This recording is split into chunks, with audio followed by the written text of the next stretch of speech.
Welcome back to Swati Anand YouTube channel. ನಿಮಗೆಲ್ಲ ಗೊತ್ತೇ ಇದೆ, ನನ್ನ ಒಂದು ಪ್ರೀವಿಯಸ್ ವೀಡಿಯೋದಲ್ಲಿ ಶಾರ್ಟ್ಸಲ್ಲಿ ಹಾಕಿದ್ದೆ. ಅಂದರೆ ಇ ಕಾಮರ್ಸ್ ಬಿಸ್ನೆಸ್ ಅಂದರೆ ಏನು, ನಾವು ಯಾವ ಪ್ಲ್ಯಾಟ್ಫಾರ್ಮ್ಗಳಲ್ಲಿ ನಾವು ಸೇಲ್ ಸ್ಟಾರ್ಟ್ ಮಾಡ್ಬೋದು, ಇ ಕಾಮರ್ಸ್ ಮಾಡ್ಬೋದು ಅಂತ ನಾನು ಶಾರ್ಟ್ಸಲ್ಲಿ ಹಾಕಿದ್ದೆ. ಸೊ ಅದರದ್ದೇ ಆದಂಥ ಒಂದು ಪಾರ್ಟ್ 2 ಅಂತ ಅಂದ್ಕೊಳ್ಬೋದು ನೀವು. ಅಂದರೆ GST ಯಾವ್ಯಾವ ಪ್ಲ್ಯಾಟ್ಫಾರ್ಮಲ್ಲಿ ಬೇಕಾಗುತ್ತೆ, ಯಾವ್ಯಾವ ಪ್ಲ್ಯಾಟ್ಫಾರ್ಮ್ನಲ್ಲಿ GST ನಮಗೆ ಅಗತ್ಯ ಇರೋದಿಲ್ಲ ಇ ಕಾಮರ್ಸ್ ಬಿಸ್ನೆಸ್ ಮಾಡೋದಕ್ಕೆ. ಮನೆಯಲ್ಲೇ ಕೂತ್ಕೊಂಡು ಆರಾಮಾಗಿ ಚಿಕ್ಕ ಪುಟ್ಟ ಸೇಲ್ಸ್ ನಾವು ಸ್ಟಾರ್ಟ್ ಮಾಡ್ಬೋದು. ಅದು ಒಂದು ಪ್ಲ್ಯಾಟ್ಫಾರ್ಮಲ್ಲಿ ನಮಗೆ GST ಬೇಕಾಗಲ್ಲ. ಅದು ಯಾವ ಪ್ಲ್ಯಾಟ್ಫಾರ್ಮ್ ಅಂತ ನಿಮಗೆಲ್ಲ ಆಲ್ರೆಡಿ ಗೊತ್ತೇ ಇರುತ್ತೆ. ಈ ವಿಡಿಯೋದಲ್ಲಿ ಅದ್ರ ಬಗ್ಗೆ ನಾನು ನಿಮಗೆ ತಿಳಿಸ್ಕೊಡ್ತೀನಿ. ಬನ್ನಿ ನೋಡೋಣ. GST ಇಲ್ಲ ಅಂತ ಹೇಳಿದೆ, ಕೆಲವೊಂದು ಪ್ಲ್ಯಾಟ್ಫಾರ್ಮ್ಗಳಲ್ಲಿ ಇ ಕಾಮರ್ಸ್ ಬಿಸ್ನೆಸ್ ಮಾಡೋಕ್ಕಾಗಲ್ಲ. ಫೈನಲಿ GST ಬಂದಿದೆ. ನನ್ನ ಪ್ರೀವಿಯಸ್ ವಿಡಿಯೋನಲ್ಲಿ ನಾನು ಹೇಳ್ತಾ ಇದ್ದೆ ಯಾವ್ಯಾವ ಪ್ಲ್ಯಾಟ್ಫಾರ್ಮ್ಗಳಲ್ಲಿ ವಿತೌಟ್ GST ನಾವು ಸೇಲ್ ಮಾಡ್ಬೋದು, ಯಾವ್ಯಾವ ಪ್ಲ್ಯಾಟ್ಫಾರ್ಮ್ಗಳಲ್ಲಿ GST ಅಗತ್ಯ ಇದೆ ಅಂತ ನೆಕ್ಸ್ಟ್ ವೀಡಿಯೋದಲ್ಲಿ ನಾನು ತಿಳಿಸ್ಕೊಡ್ತೀನಿ ಅಂತ ಹೇಳಿದ್ದೆ. ಸ್ವಲ್ಪ ಲೇಟ್ ಆಯಿತು ವೀಡಿಯೋ ಮಾಡೋದು, ಐ ಆಮ್ ಸೊ ಸಾರಿ. ಈ ವಿಡಿಯೋದಲ್ಲಿ ನೋಡೋಣ ಬನ್ನಿ. GST ಕೆಲವೊಂದು ಪ್ಲ್ಯಾಟ್ಫಾರ್ಮ್ಗಳಲ್ಲಿ ತುಂಬ ಇಂಪಾರ್ಟೆಂಟ್ ಆಗಿರುತ್ತೆ.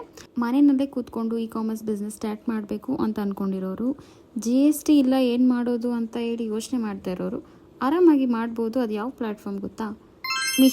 ಮೀಶೋನಲ್ಲಿ ನಮಗೆ GST ಅಗತ್ಯ ಇರೋದಿಲ್ಲ. ವಿತೌಟ್ GST ನಾವು ಮೀಶೋನಲ್ಲಿ ಇ ಕಾಮರ್ಸ್ ನಾವು ಸ್ಟಾರ್ಟ್ ಮಾಡ್ಬೋದು. ತುಂಬ ಕಸ್ಟಮರ್ಸ್ ಅಫೋರ್ಡೆಬಲ್ ಪ್ರೈಸಸ್ನಲ್ಲಿ ಪ್ರಾಡಕ್ಟ್ಸ್ನ ಹುಡುಕ್ತಾ ಇರ್ತಾರೆ. ಸೊ ಅಂಥ ಪ್ರಾಡಕ್ಟ್ಸ್ನ ನಾವು ಅಂದರೆ ನಾರ್ಮಲ್ ಕ್ವಾಲಿಟಿ ಇರೋ ಪ್ರಾಡಕ್ಟ್ಸ್ನ ಲೋ ಪ್ರೈಸಸಲ್ಲಿ ಮೀಶೋನಲ್ಲಿ ನಾವು ಸೇಲ್ಸ್ ಮಾಡ್ಬೋದು. ಅದು ಬಿಟ್ಟು ಇನ್ನು ನಾವು ಅಮೆಝಾನ್, ಫ್ಲಿಪ್ಕಾರ್ಟ್ನಲ್ಲಿ ನಾವು ಸೇಲ್ ಸ್ಟಾರ್ಟ್ ಮಾಡಬೇಕು ಅಂತ ಅಂದ್ಕೊಂಡಿದ್ರೆ, ಇನ್ನು ನಮ್ಮ ಇ ಕಾಮರ್ಸ್ ಬಿಸ್ನೆಸ್ನ ನಾವು ಎಕ್ಸ್ಪ್ಯಾಂಡ್ ಮಾಡಬೇಕಂತ ಅಂದ್ಕೊಂಡಿದ್ರೆ ಅಮೆಝಾನ್, ಫ್ಲಿಪ್ಕಾರ್ಟ್ ಅಂತ ಪ್ಲ್ಯಾಟ್ಫಾರ್ಮ್ಗಳಿಗೆ ನಾವು ಹೋಗಲೇಬೇಕು. ಅಲ್ಲಿಗೆ ನಾವು ಹೋಗ್ಬೇಕಂತ ಹೇಳಿದ್ರೆ ನಮಗೆ GST ಅಗತ್ಯ ಇದೆ. ಸೊ ಮೀಶೋಗೆ GST ಅಗತ್ಯ ಇಲ್ಲ, ಅಮೆಝಾನ್, ಫ್ಲಿಪ್ಕಾರ್ಟ್ನಲ್ಲಿ GST ಅಗತ್ಯ ಇದೆ. Without GST Meesho seller account create ಮಾಡೋದು ಹೇಗೆ ಅಂತ ಈಗ ಆಲ್ರೆಡಿ ನಾನು ವೀಡಿಯೋ ಮಾಡಿ ಅಪ್ಲೋಡ್ ಮಾಡಿದ್ದೀನಿ. ಅದರ ಲಿಂಕ್ ನಾನು ಕೆಳಗಡೆ ಹಾಕಿದ್ದೀನಿ. ಇಲ್ಲಾಂದರೆ ನಾನು ಯೂಟ್ಯೂಬ್ ಚಾನಲ್ ಒಳಗಡೆ ಹೋಗಿ ಸೆಕೆಂಡ್ ಆರ್ ಥರ್ಡ್ ವೀಡಿಯೋನಲ್ಲಿ ಇರುತ್ತೆ. ನೆಕ್ಸ್ಟ್ ವೀಡಿಯೋದಲ್ಲಿ ನಾನು with GST Meesho seller account ನಾನು ಹೇಗೆ ಕ್ರಿಯೇಟ್ ಮಾಡ್ತೀನಿ ಅನ್ನೋದನ್ನು ನಾನು ನಿಮಗೆ ಹೇಳ್ಕೊಡ್ತೀನಿ. ಇನ್ಫಾರ್ಮೇಷನ್ ಇಷ್ಟ ಆಗಿದೆ ಅಂತ ಅಂದ್ಕೊತೀನಿ. ದಯವಿಟ್ಟು ಇನ್ಫಾರ್ಮೇಷನ್ ಪೂರ್ತಿ ನೋಡಿರೋರು, ಅದ್ರ ಮೇಲೆ ಇಂಟ್ರೆಸ್ಟ್ ಇರೋರು ದಯವಿಟ್ಟು ಸಬ್ಸ್ಕ್ರೈಬ್ ಮಾಡಿ. ನೀವು ಸಬ್ಸ್ಕ್ರೈಬ್ ಮಾಡಿದರೆ ನನ್ನ ನೆಕ್ಸ್ಟ್ ವೀಡಿಯೋಗಳು ನಿಮಗೆ ಅಪ್ಡೇಟ್ ಆಗಿ ಬರುತ್ತೆ. ಆ್ಯಂಡ್ ನೀವು ಸಬ್ಸ್ಕ್ರೈಬ್ ಮಾಡಿದ್ರೆ ನಮಗೂ ಒಂದು ಮೋಟಿವೇಶನ್ ಸಿಗುತ್ತೆ. ನನಗೆ ಎಷ್ಟೋ ವೀಡಿಯೋಸು ಗಟ್ಟಲೆ ಅಂದರೆ 1000 ಗಟ್ಟಲೆ ಓಡಿದೆ, ಬಟ್ ಸಬ್ಸ್ಕ್ರೈಬರ್ಸ್ ಆಗ್ತಾಯಿಲ್ಲ. ಅದು ನೋಡಿದಾಗ ಒಂದೊಂದು ಸಲ ಬೇಜಾರಾಗುತ್ತೆ. ದಯವಿಟ್ಟು ಸಬ್ಸ್ಕ್ರೈಬ್ ಮಾಡೋದನ್ನು ಮರಿಬೇಡಿ.